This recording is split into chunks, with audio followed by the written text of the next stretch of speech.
Béni soit ta grâce, notre Père et notre Dieu, toi qui nous permets, ô Dieu de grâce, de pouvoir écouter ta parole en ce moment. Bénis ta parole dans nos cœurs et permets qu'elle puisse, ô Dieu, produire de grands fruits au nom du Seigneur Jésus-Christ. Amen. Bien-aimé dans le Seigneur, je suis convaincu que par la puissance du Saint-Esprit, si tu écoutes attentivement ce message, l'Éternel, le Dieu Tout-Puissant, pourra transformer ta vie. Il va te bénir certainement parce que je sais que le message que tu t'apprêtes à écouter, c'est un message qui peut te révolutionner, qui peut changer ta vie de prière, qui peut révolutionner ta façon de prier, ta façon de faire. Et ce message, ce n'est pas seulement pour toi, c'est un message à partager avec les autres personnes, avec les nations. C'est pourquoi je vous dis toujours, il faut avoir l'habitude d'enregistrer les messages pour ne pas perdre un message qui vous a béni.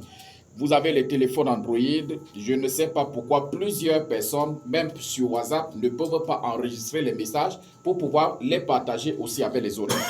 Alors, si ce message te bénit, il faudra le partager avec quelqu'un d'autre. Nous sommes donc dans le livre d'un roi, le chapitre 18, les versets 41 à 46. Et notre thème donc de ce moment, le thème de notre message, ce sera le signe de l'exaucement. Le signe de l'exaucement. Et pour parler donc sur le signe de l'exaucement, nous allons lire les versets 41 à 46 de 1 roi chapitre 18. Voici donc ici, selon la version de Louis II, la parole de l'Éternel. Et Élie dit à Akab, monte, mange et bois, car il se fait un bruit qui annonce la pluie. Akab monta pour manger et pour boire, mais Élie monta au sommet de Carmel, et il se pencha contre terre. Il mit son visage entre ses genoux et dit à son serviteur, monte, regarde du côté de la mer. Le serviteur monta, il regarda et dit, il n'y a rien. Il dit 7 fois, retourne. À la 7e fois, il dit, voici un petit nuage qui s'élève de la mer et qui est comme la paume de la main d'un homme. Il dit, monte et dis à Akab, attelle et descends, afin que la pluie ne t'arrête pas. En peu de temps, en peu d'instants, le ciel s'obscurcit par les nuages, le vent s'établit, et il eut une forte pluie. Akab monta sur son char et partit pour Jezreel. Et la main de l'Éternel fut sur Élie, qui se saignit les reins et courut devant Akab jusqu'à l'entrée de Jezreel. Voici donc la parole de l'Éternel que nous avons. Élie le Tishbite venait ici de terminer le combat sur la montagne, le mont Carmel, avec les prophètes de Baal. 850 prophètes qui étaient dans le challenge avec Élie, ou alors contre le prophète Élie. Ils étaient au nombre de 850 parce qu'il y avait 400 prophètes d'Astarté et 450 prophètes de Baal qui étaient donc dans le royaume contre le prophète Élie. Le prophète Élie qui venait donc de finir d'ordonner, d'égorger les prophètes d'Astarté et de Baal, il va donc demander au roi Akab, monte et viens manger, puisque Élie voulait certainement annoncer au roi Akab que la pluie que moi j'avais bloquée depuis longtemps, la pluie que j'avais annoncé qu'il n'y aura plus de pluie, comme je vous avais dit qu'il n'y aura plus de pluie, jusqu'à ce que je déclare à nouveau que la pluie peut revenir. Alors, je voudrais donc que tu montes, tu manges d'abord. Le prophète appelle donc le roi monte pour venir manger à la montagne. Cependant, le prophète Élie, lui, va décider donc d'aller au sommet de la montagne pour prier. Et la prière d'Élie avait un objectif, le retour de la pluie. Le retour de la pluie. Bien aimé, parfois, tu peux toi-même prier pour demander quelque chose à Dieu. Parfois, nous arrêtons certaines choses de notre vie par notre propre parole, comme le prophète Élie a arrêté la pluie. Il a dit que sauf sur ma parole, désormais il ne va plus pleuvoir. Et la pluie a manqué en Israël pendant 3 ans et demi. Mais sauf que pour que le prophète Élie puisse faire revenir la pluie, ça n'a pas été pour... Il ne fallait pas une simple déclaration. Il ne fallait pas une simple petite déclaration comme avant. Le prophète Élie n'avait pas prié 7 fois pour arrêter la pluie. Mais il a prié, il a dû prier ici 7 fois pour que la pluie puisse revenir. Ça veut dire que il y a des choses que parfois nous pouvons bloquer. Et pour bloquer ces choses-là, c'est très facile. Mais pour débloquer ce que nous avons bloqué nous-mêmes, ça devient très compliqué. Et si nous ne sommes pas persévérants dans la prière, nous n'allons pas débloquer la bénédiction que nous avons nous-mêmes suspendue. Nous n'allons pas débloquer la bénédiction de Dieu que nous avons nous-mêmes arrêtée. Parfois, tu peux arrêter la bénédiction de Dieu sur ta vie. Tu peux fermer le ciel sur ta propre vie. Tu peux fermer le ciel sur ta nation. Tu peux fermer le ciel même sur ton ministère. Mais pour rouvrir maintenant le ciel, ça devient compliqué. Élie le Tishbite a juste dit un seul mot et la pluie a fui Israël. Mais la Bible nous montre ici que lorsqu'il voulait que la pluie revienne, Élie le Tishbite a dû transpirer.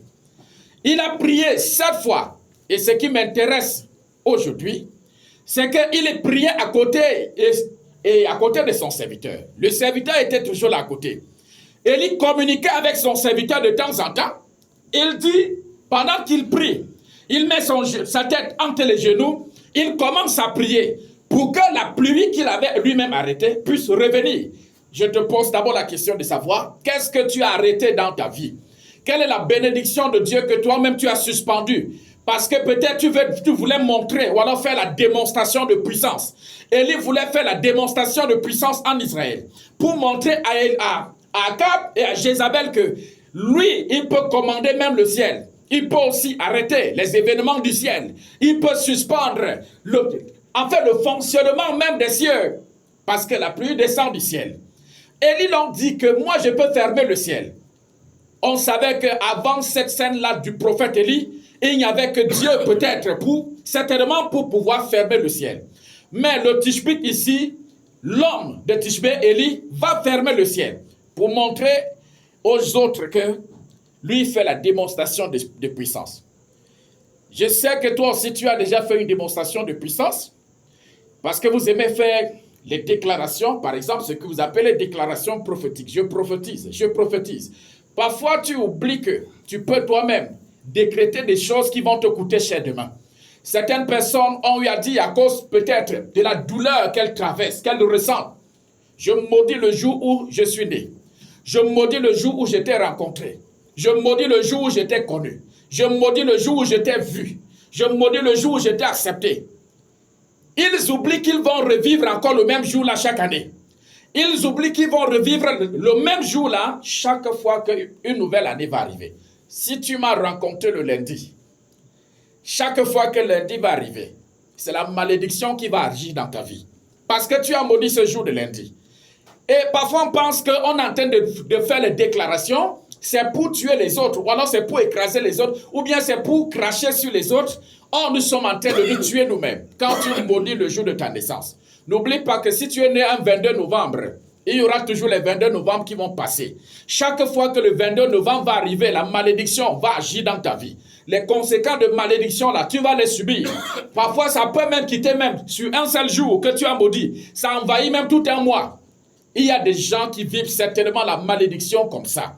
C'est pas parce que tu as entendu quelqu'un dire « je maudis le jour où je suis né », je maudis le jour où je t'ai vu, où je t'ai rencontré, ou alors où je t'ai fait confiance. Toi, si tu commences à dire « je maudis », parce qu'on copie toujours ce qui est mauvais.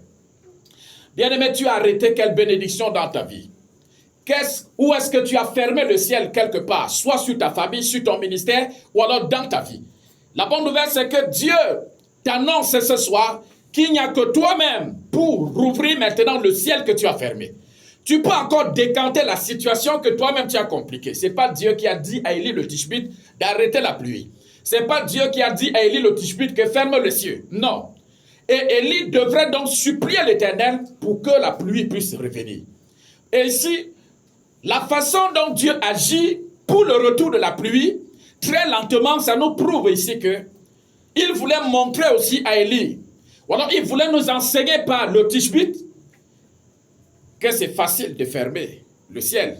Mais c'est difficile aussi d'ouvrir le même ciel.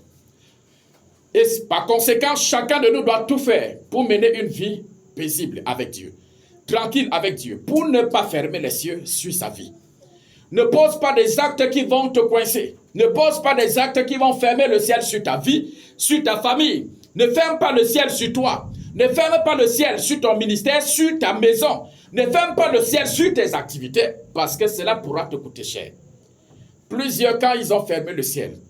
Et quand il faudrait même maintenant supplier l'Éternel, invoquer Dieu pour que le ciel puisse s'ouvrir à nouveau, ils n'ont plus la capacité de persévérer dans la prière.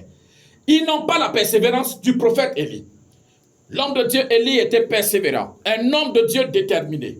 Tu dois être donc comme lui, un enfant de Dieu qui est déterminé. Quand tu as prié une première fois, ne t'arrête pas pour dire que non, j'ai quand même prié et je ne vois pas l'exaucement. Élie a prié une fois, il dit à son serviteur, va regarder, regarde en direction de la mer. Quand l'enfant regarde en direction de la mer, la réponse de ce serviteur, c'est décourageant. En fait, ça pouvait décourager le prophète. Mais le prophète n'a pas été découragé. Imaginez que l'homme de Dieu, ou encore Élie, il demande à son serviteur, me voici, j'ai déjà prié. Regarde s'il y a un signe. S'il y a un signe de l'exaucement quelque part, est-ce que la pluie vient déjà? Le gars regarde en direction de la mer, il dit qu'il n'y a rien. Il n'y a rien. Deuxième fois, Élie se concentre, il prie encore. La tête entre les genoux. Donc il était prosterné, la tête entre les genoux. Alors il prie. Quand il relève encore sa tête, il dit au serviteur, regarde encore. Le serviteur revient une deuxième fois, il dit que il n'y a rien. Mon frère, je suis sûr que toi, tu n'arrives même pas souvent à la deuxième fois.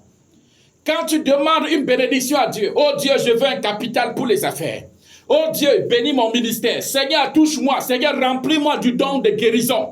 Donne-moi un don de puissance. Donne-moi ceci. Donne-moi cela. Tu demandes quelque chose à Dieu, mais tu n'es pas persévérant pour que Dieu puisse voir que malgré qu'il ne te réponde pas encore, tu insistes et ça prouve que à partir de ta détermination inlassable, tu as besoin de cette chose-là. La persévérance d'Élie montre à Dieu ici qu'il avait vraiment besoin d'un retour de la pluie. Bien-aimé, tu dois persévérer. Tu dois être un homme ou une femme qui persévère dans la prière. Et tu dois être une personne endurante. Ne sois pas celle qui prie. Et puis, quand il n'y a pas un signe, il n'y a pas d'exaucement, la personne dit, ah, c'est fini. Dieu ne veut pas m'écouter. C'est sûr que la chose là n'est pas pour moi. Bon, c'est même sûr que l'Éternel n'a même plus envie d'agir. Alors que l'Éternel veut agir. Alléluia. Amen. Alléluia. Amen. Mais il y a quelque chose qui se produisait ici. Je ne veux pas aller d'abord à la 7e fois. Je m'arrête à la 2e fois d'abord. Mesdames et messieurs, relisez-nous. Par exemple, si nous relisons le premier verset, qui est le verset 41. Le prophète dit, la Bible dit, et Élie dit à Akab, monte, mange et bois. Car, autrement dit, parce qu'il s'est fait un bruit qui annonce la pluie. Moi, je me pose la question de savoir comment le prophète, avant même d'entrer dans la prière, entendait le bruit de la pluie. Mais cependant, son serviteur, lui, ne voyait rien. Alléluia. Amen. Alléluia. Amen. Il faut être comme Élie le Tishbite. Cet homme avait une spiritualité élevée. Et je prie que Dieu t'amène à cette dimension-là. Là où les gens ne voient rien, que toi tu vois un miracle qui arrive. Amen. Là où les gens ne voient encore rien, que toi tu vois comment tu entends le bruit du miracle. L'homme de Dieu entendait le bruit du miracle qui venait. Mais cependant, son serviteur n'entendait rien et il ne voyait rien. Avant même qu'il commence à prier, Élie entendait le bruit du miracle. Il a dit à Akab, monte, viens manger et boire. Parce que j'entends le bruit de la pluie. J'entends le bruit de la pluie. Mais Akab a fait comment pour ne pas entendre aussi ce bruit? Sur cette montagne, ni Akab, ni le serviteur d'Élie, personne n'entendait le bruit de la pluie. Seul Élie a entendu le bruit. Si Akab entendait ça, Élie n'allait pas encore avoir besoin de dire à son serviteur, dis à Akab que la pluie vient déjà, qu'il descende vite. Donc Akab n'entendait rien. Bien-aimé, je prie que le Seigneur te donne les oreilles d'un disciple de Dieu. Amen. Les oreilles qui entendent des choses spirituelles que les autres n'entendent pas. Cet homme de Dieu entendait des choses spirituelles que les autres personnes n'avaient pas la capacité de percevoir. Et je prie que tes oreilles s'ouvrent et que ton oreille soit connectée à la bouche de Dieu. Amen. Quand Dieu annonce un miracle, que ton oreille entende et que ta bouche le proclame au nom de Jésus. Amen. Alléluia. Amen. Le Tishbit donc ne pouvait pas se décourager. Quand il prie pour la première fois, il demande, on dit il n'y a rien. Deuxième fois, regarde, on dit il n'y a rien. Ce qui pousse Élie certainement à persévérer dans sa prière, c'est le fait d'abord d'avoir entendu le bruit de la pluie. Élie entendait certainement le bruit. La pluie s'annonçait dans l'esprit d'Élie. Et l'esprit d'Élie, qui est l'esprit des prophètes, lui, il était convaincu que même si on ne voit encore rien, la pluie que j'entends s'annoncer là, ça va descendre, ça va descendre. Bien-aimé, cette bénédiction va descendre. Amen. Même si tu ne la vois pas encore, elle va descendre. Moi, j'entends le bruit d'une bénédiction qui arrive dans ta vie. Peut-être toi-même, tu ne le vois pas encore. Tu ne ressens pas encore quelque chose parce que les yeux charnels ne peuvent pas voir ce que l'esprit est en train de faire. Mais il y a une bénédiction extraordinaire qui arrive. Même si c'est toi qui as bloqué cette bénédiction-là, l'Éternel ouvre le ciel à partir du moment où tu écoutes ce message. Amen. Et je sais que cette bénédiction ne va pas te rater. Amen. Alléluia. Amen. Ne laisse pas que les yeux physiques et les oreilles physiques là commencent à te décourager. Le serviteur, s'il pouvait commencer à dire, peut-être même dans son cœur, il pouvait dire à Élie, dans son cœur, il pouvait se dire que le Tishbit, cette fois-ci, l'Éternel n'est pas avec toi. Jusqu'à 4 fois. Parce que à la 4e fois, 3e et 4e fois, il y avait la même réponse. Qu'est-ce que tu vois? Il dit rien. Mais moi j'entends le bruit de la pluie. J'entends le bruit d'un miracle.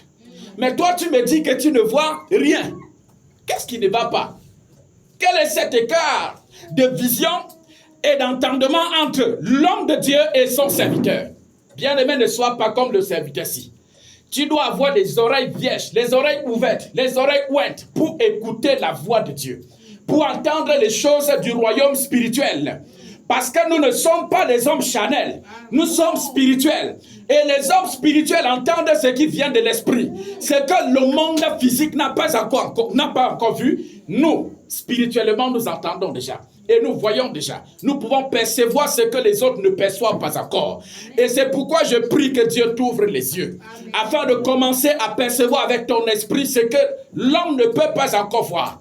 Cela te permettra d'être endurant, d'être persévérant. Même là où quelqu'un dit qu'ici, on ne peut rien.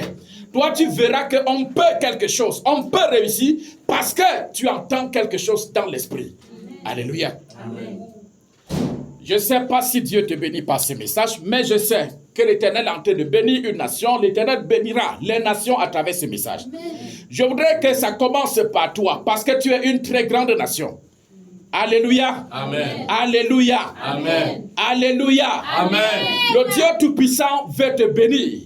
Je ne veux pas que quand tu pries, tu arrêtes la prière sans avoir vu le signe de l'exaucement. Puisque notre thème, c'est le signe de l'exaucement. Élie le Tishbit voulait arrêter la prière, sauf si le signe de l'exaucement apparaît. Mais toi, tu as arrêté de prier l'année passée, peut-être sur un sujet. Est-ce que tu as vu le signe de l'exaucement? Ça fait 4 ans, peut-être que tu as abandonné un sujet de prière qui te tenait à cœur. Il y a de cela peut-être des années. Tu as prié 4 fois, 2 fois, 5 fois. Tu as dit que c'est sûr que ce n'est pas la volonté de Dieu. Qu'est-ce qui t'a prouvé que ce n'est pas la volonté de Dieu? Dieu te demande aujourd'hui, reprends cette prière-là. Reprends, prie jusqu'au moment où tu vois le signe de l'exaucement. Il faut que Dieu te montre un signe qu'il est au point d'exaucer. Alléluia. Amen. Aussi longtemps que le serviteur d'Élie n'avait annoncé le signe d'exaucement, le prophète Élie continuait à prier. Tu dois continuer à prier, demander à Dieu la même chose jusqu'à voir le signe de l'exaucement.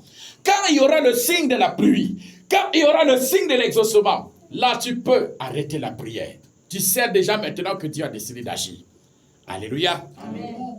4e fois, il n'y avait rien. 5e prière d'Élie le Tishbit sur la montagne. Il demande encore à son serviteur, qu'est-ce que tu vois? Et le serviteur va répondre, je ne vois rien, il n'y a rien. 6e fois, le prophète a prié pour que la pluie revienne. Cependant, le roi Akab, il est en train de manger et boire. Élie est en train de souffrir pour amener la pluie sur Israël. Le roi du pays, lui, il est en train de manger et boire. Alléluia. Amen. Alléluia. C'est comme ça parfois dans certaines églises, hein? Même dans les églises. L'homme de Dieu même qui est le principal dirigeant de l'église, lui, il ne prie même pas, il ne se casse pas, lui, il passe le temps à manger et boire. Pendant qu'il y a un homme ou une femme dans l'église qui passe le temps à prier pour le retour de la bénédiction, le retour de la gloire, ne soit pas ce genre de serviteur. Alléluia. Amen. Akab est un serviteur de Dieu, autrement appelé le roi, parce que c'est Dieu qui établit les rois. Et Dieu oignait les rois à l'époque ici en Israël. Donc Akab était le serviteur de Dieu. Mais un serviteur de Dieu qui passe le temps à manger sur la montagne pendant que l'autre est en train de lutter contre la sécheresse. La sécheresse qui a duré 3 ans et demi dans le pays d'Akab devrait donc partir parce que Élie le Tishbite a décidé. Peut-être toi qui écoutes ce message, tu passes un temps de sécheresse. Peut-être ça fait des années que tu passes dans la sécheresse. Tout ce que tu entreprends, ça sèche toujours. Chaque chose que tu commences, chaque business, chaque affaire que tu montes, le capital finit par être rongé. Et tu reviens au point zéro. Mais la bonne nouvelle, c'est que cette sécheresse peut s'en aller. Elle peut partir, mais sur ta parole. Alléluia. Amen. Alléluia. Amen. La sécheresse est venue par la parole d'Élie. Et la sécheresse va s'en aller à cause de la prière du prophète Élie. Tu dois te mettre dans la prière pour prier pour te séparer de cette sécheresse. Financièrement, peut-être tout est sec. Matériellement, peut-être tout est sec. Dans ta maison, dans ta famille, dans ton ministère, dans la nation tout entière, peut-être nous subissons la sécheresse dans tout le continent africain ou alors à l'étranger. En Europe, en Asie, en Amérique ou alors dans l'Océanie.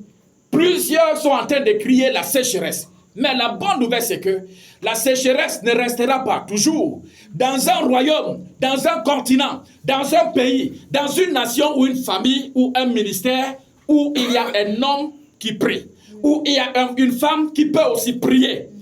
Alléluia. Amen. Si un homme élève la voix pour prier, si une femme élève la voix pour prier avec détermination et inlassable, bien aimé, le Dieu Tout-Puissant va exaucer. Amen. La sécheresse va déménager.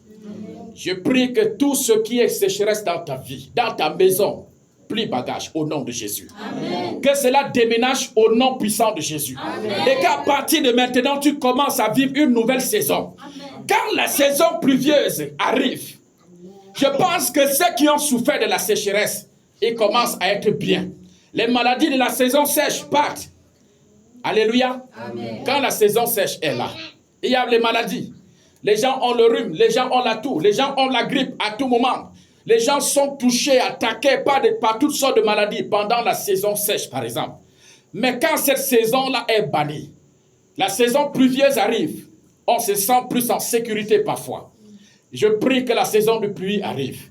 Pas une pluie de destruction, mais une pluie de bénédiction dans ta vie, dans ta famille, ta maison, ton église, au nom de Jésus-Christ. Alléluia. Amen. Élie le Tishbite nous montre ici que nous devons copier son exemple. Ce qui me plaît, c'est que parmi les apôtres de Jésus de Nazareth, il y a eu un apôtre qui se mirait sur le prophète Élie. Alléluia. L'apôtre Jacques. L'apôtre Jacques, il se mirait sur le prophète Élie. Alors, dans Jacques, le chapitre 5, il a dit, Élie était un homme de la même nature que nous. Il a prié avec ferveur pour qu'il n'y ait pas de pluie. Et il n'y a pas eu de pluie pendant 3 ans et demi. Et il a encore prié pour que la pluie revienne. Et la pluie est descendue. Une façon pour Jacques de dire à tout le monde entier que nous pouvons faire ce qu'Élie a fait. Toi aussi, tu es comme Élie. Il avait la même tête que toi. Il avait les mêmes mains que toi. Il avait le même cœur humain que toi. Mais il était déterminé. Il n'était pas du genre à prier et dire que ce n'est pas la volonté de Dieu. Élie était déterminé. Il voulait voir le signe de l'exaucement. Tant qu'il n'avait pas encore vu ce signe-là, il n'allait pas continuer. Imaginez quand il disait qu'il n'y aura pas de pluie. Si la pluie descendait encore le jour-là, est-ce qu'il devrait s'arrêter? Il devrait continuer à décréter. Il devait continuer avec une détermination jusqu'à fermer le ciel. Voilà que la 6e fois, Élie prie. Il demande encore regarde en direction de la mer. Le serviteur regardait et il n'y avait toujours pas de pluie. Wonderful. Quand les gens disent souvent, certains disent souvent, même quand c'est mauvais, j'ai entendu quelqu'un dire wonderful. Alors je me posais la question de savoir comment tu es dans les souffrances, tu dis wonderful. Alléluia. Amen. Alléluia. Qu'est-ce qui ne va pas chez toi? Qu'est-ce qui se passe dans ta vie aussi? Est-ce que tu penses peut-être que la pluie qui est partie peut revenir? C'est-à-dire la bénédiction. Est-ce que tu penses qu'il peut y avoir un retour de gloire dans ta vie? Il y a des moments où la gloire part, mais il y a aussi un temps où la gloire doit revenir. Et je prie que la gloire de Dieu revienne dans ta vie. Amen. Et ça dépend de toi. Lève-toi dans la prière ou jette-toi à genoux dans la prière. Prie comme le prophète Élie, sans t'arrêter. Tant que tu ne vois pas le signal de la gloire, ne t'arrête pas. Alléluia. Amen. Quand tu ne vois plus d'argent, tu ne vois plus de nourriture, tu ne vois plus les bénédictions couler dans ta vie, tu ne vois plus ta vie spirituelle bien, tu ne sens plus la présence de Dieu en toi, lève-toi dans la prière, jette-toi à genoux dans la prière.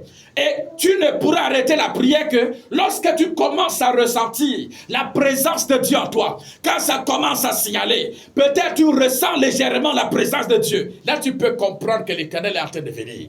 Il est en train de revenir. Et là, tu peux t'arrêter. Tu commences à l'adorer. Alléluia. Amen. Alléluia. Amen. Notre Seigneur est merveilleux. Le Seigneur, le Dieu qui a exaucé Élie le Tishbite, il est le même Dieu qui exauce aussi Eli Shaddai. Il exauce aussi toi qui écoutes ce message. Et je suis sûr que si tu te lèves avec détermination, peu importe le problème que tu traverses maintenant, tu décides que Seigneur, je vais t'invoquer jusqu'à ce que tu me répondes favorablement. Je ne dis pas que tu me répondes pour dire que je ne veux pas que tu aies ceci. Dieu veut que l'homme ait la pluie. Dieu ne peut pas refuser la pluie à l'homme. Alléluia. Amen. Donc quand tu sais que ce que je demande est de Dieu et que Dieu veut cela pour l'homme, non, il faut prier avec détermination. Il faut prier sans te lasser. Il faut prier sans cesse. Même quand tu pries et tu ne vois rien, continue à prier, tu verras quelque chose. Même quand tu pries, tu ne vois rien, persévère dans la prière. Le signe de l'exaucement va apparaître. Alléluia. Amen. Le serviteur qui ne voyait rien a finalement vu quelque chose. Quand Élie a prié la 7e fois, il lui demande, regarde en direction de la mer. Le serviteur regarde en direction de la mer, il va dire à Élie le Tishbite, je vois un nuage qui se dessine au-dessus de la mer. Amen. Et ce nuage a la forme d'une paume de main. La main, aïe, aïe, aïe, aïe, aïe. Alléluia. Amen. Le nuage s'est formé pas grandement, mais petitement. Je peux ainsi parler. Alléluia. C'est un petit nuage, mais un petit nuage qui annonce un grand événement, c'est-à-dire un grand moment de pluie. Les petits signes annoncent les grands événements. Amen. Dieu utilise les petits signes pour annoncer le retour des grands événements. Et je prie que par un petit signe, l'Éternel te visite, qu'il te montre le retour de sa gloire dans ta vie, Amen. Dans ta famille, dans ton ministère. Alléluia. Amen. La gloire de Dieu va revenir chez toi. La puissance de Dieu va revenir dans ta vie. Et la bénédiction de Dieu va encore te localiser à nouveau. Dieu ne peut pas abandonner son pays, son peuple sans pluie. Et il ne t'abandonnera pas aussi sans la bénédiction. La bénédiction de l'Éternel est pour toi. C'est ton héritage, enfant de Dieu. C'est ton héritage chrétien. C'est ton héritage, toi qui espères en Jésus. Donc, tant que tu n'es pas béni, ne dis pas, ah, c'est sûr qu'il y a des gens qui ne doivent pas être bénis. Dieu n'a jamais prévu que quelqu'un soit sur la terre sans bénédiction. Dieu veut que tu sois béni. Et tant que tu n'as pas encore de bénédiction que tu cherches, persévère dans la recherche, dans la prière. En menant une vie qui honore Dieu. Élie le Tishbite ne menait pas une vie sale. Élie se sanctifiait. Il était un prophète de Dieu qui était ouin, hautement ouin. Et cet homme vivait une vie de sainteté. Alors tu dois mener une vie séparée des souilles de ce monde. Et là tu es sûr que Dieu va t'exaucer. Alléluia. Amen. L'Éternel notre Dieu, il est prêt à nous exaucer. Et je t'exhorte aujourd'hui de ne pas baisser la garde tant que Dieu ne t'a pas exaucé. Tu dois voir le signe de l'exaucement. Tu dois voir comment la bénédiction que tu réclames de Dieu, que tu appelles venant de Dieu, est en train de venir. Par exemple, un homme qui n'a pas de finances, une femme qui n'a pas de finances et qui est en train de prier. Parfois, tu fais un mois, tu ne vois même pas l'argent entrer chez toi.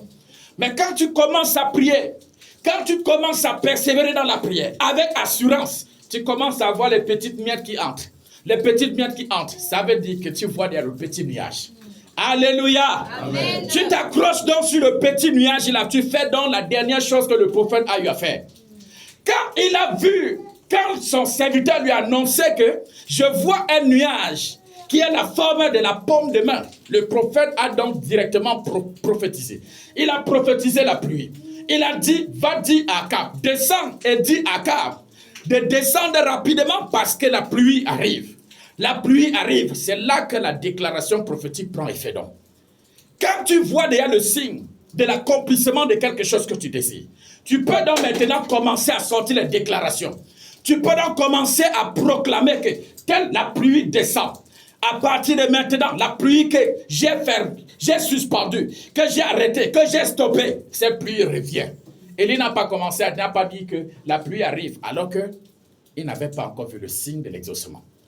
Il a prié d'abord, il a combattu spirituellement pour que la pluie revienne. Et quand il a vu le signe de l'exaucement, il pouvait donc alors annoncer à son serviteur, dit au roi Akab, de descendre rapidement. Il ne faut pas que la pluie le coince ici. Il déclare donc que la pluie arrive.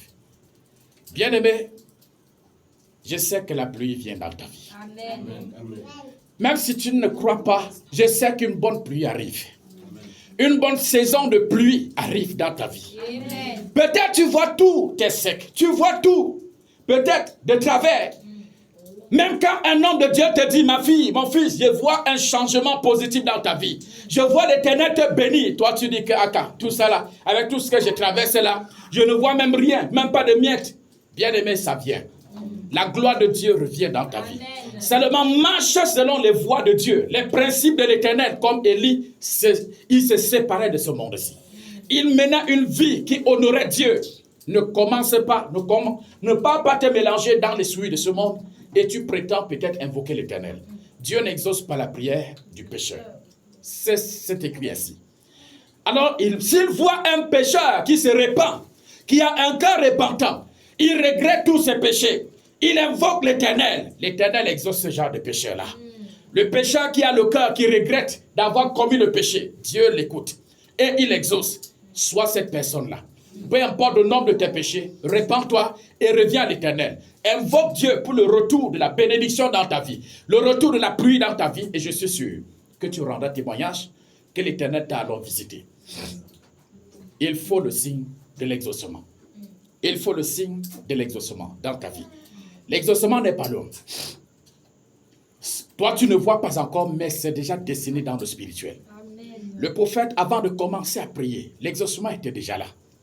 Il sentait déjà la pluie. Il entendait déjà le bruit de la pluie. Vous comprenez donc que, avant que tu demandes quelque chose à Dieu, Dieu sait déjà que tu as besoin de cette chose-là. Avant qu'Élie demande le retour de la pluie, Dieu avait déjà préparé une pluie qui devait revenir. Mais il fallait que l'homme qui a parlé de sa propre bouche pour arrêter la pluie reparle encore. Et Dieu nous a montré l'endurance, la persévérance de cet homme. L'homme de Dieu, Élie, n'était pas un homme qui remplissait les formalités dans la prière. Plusieurs parmi nous prient pour remplir les formalités. Quand ils ont prié une fois, deux fois, c'est fini comme ça. Ils se disent donc, je perds trop le temps. J'ai déjà prié. Bon, si Dieu entend ou il entend ou il n'entend pas, moi je vais laisser comme ça. Ne laisse pas, n'arrête pas, ne baisse pas les bras, reprends ta vie de prière normalement. Lève-toi et prie, mets-toi à genoux et prie. Prie jusqu'à voir les signes de l'exaucement, le signe qui annonce que Dieu t'a écouté, le signe qui t'annonce que Dieu dit que non mon fils, ça c'est pas pour toi. Alléluia. Amen. Parce que si Dieu ne veut pas te donner ce que tu demandes, il faut qu'il te le dise.